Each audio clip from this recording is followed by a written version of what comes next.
بسم اللہ الرحمن الرحیم نحمدہ ونصلی ونسلم علی رسولہ الکریم اما بعد ولا یشبہہ الانام۔ یہ سبق نمبر یہاں پر 14 چل رہا ہے اور عقیدہ نمبر 9 چل رہا ہے، ٹھیک ہے۔ اور اس عقیدے میں ہے ولا یشبہہ الانام، کہ مخلوق اس اللہ کے مشابہ نہیں ہے، اس جیسی نہیں ہے۔ کیا مطلب؟ نہ ذات میں اس کے مشابہ ہے، نہ صفات میں اس کے مشابہ ہے۔ وہ اپنی ذات، صفات، افعال اور اپنے تصرف، تدبیر، اپنے امر، حکم، ہر چیز میں یکتا ہے، منفرد ہے اور بے مثل ہے وہ اللہ کی ذات۔ اچھا، اس کے کوئی مشابہ نہیں ہے۔ اچھا، اب یہاں پر ایک سوال پیدا ہوتا ہے کہ اسمی اشتراک تو پایا جاتا ہے نا، اسمی اشتراک۔ مثلا اللہ سمیع بصیر ہے تو بندے کے لیے بھی سمیع اور بصیر کا لفظ استعمال ہو جاتا ہے۔ قرآن کریم میں دیکھیں رؤوف الرحیم، اللہ تعالیٰ نے خود اپنے نبی کو رؤوف الرحیم کہا ہے، تو یہ اسمی اشتراک تو پایا گیا نا، اسمی اشتراک۔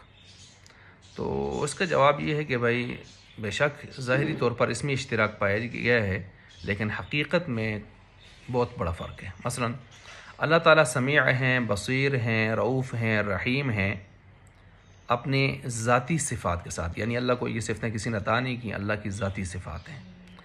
ازلی ہیں، ابدی ہیں، سرمدی ہیں، ٹھیک ہے۔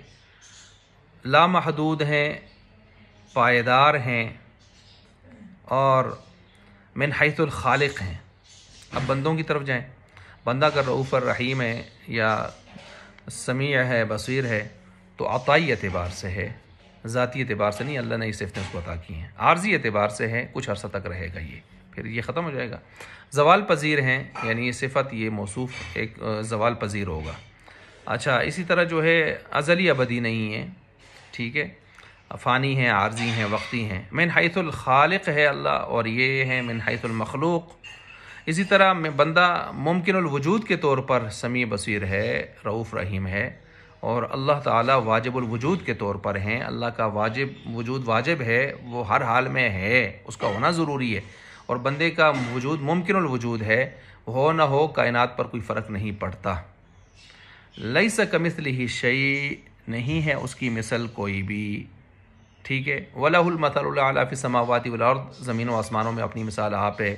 فَلَا تَضْرِبُوا لِلَّهِ الْأَمْثَالَ، اس کے لیے مثالیں بیان مت کرو، اس کی مثال ہو ہی نہیں سکتی۔ اچھا، اب یہاں پر ایک سوال پیدا ہوتا ہے کہ یہ جو کہا جاتا ہے جی، ایک حدیث ہے جی، تخلقوا باخلاق اللہ، کہ اللہ کی صفات اپناؤ، تو اس کا کیا مطلب ہوگا؟ تو جواب یہ ہے کہ علامہ ابن تیمیہ رحمۃ اللہ علیہ وغیرہ حضرات نے تصریح کی ہے کہ یہ کوئی حدیث نہیں ہے، موضوع ہے، من گھڑت ہے، لہذا اس کو حدیث نہ کہا جائے۔ دوسرا یہ ہے کہ اس کا مطلب یہ نہیں ہے کہ اللہ کی صفات جیسے اللہ کی حیثیت سے ہیں بندے اس طرح اپنائیں، یہ ہو بھی نہیں سکتا، بلکہ اس کا مطلب یہ ہے کہ اللہ معاف کرنے والا ہے، بندہ بھی معاف کرنے والا ہو۔ اللہ حلیم ہے، بردبار ہے، بندے کو بھی بردبار ہونا چاہیے۔ تو اللہ شکور ہے، قدردان ہے، بندے کو بھی قدردان ہونا چاہیے۔ تو وہ اس طرح، یعنی بندہ اپنے بندے کے لیول سے، جس طرح ابھی میں نے حیثیتیں بیان کی ہیں اس ترتیب سے ہوگا۔ اللہ رؤوف ہیں تو بندہ اپنے حیثیت سے رؤوف ہوگا، جس طرح ابھی میں نے حیثیتیں بیان کر دی ہیں۔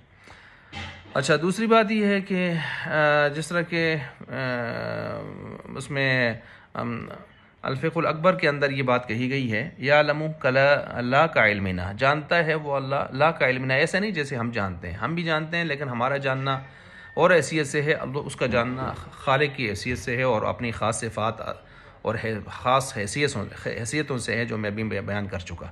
وَيَقْدِرُ لا کا قدرتینا، وہ قادر ہے لیکن ہماری طرح قادر نہیں، ہمارے قادر ہونے کا کیا پدی کا شوربہ۔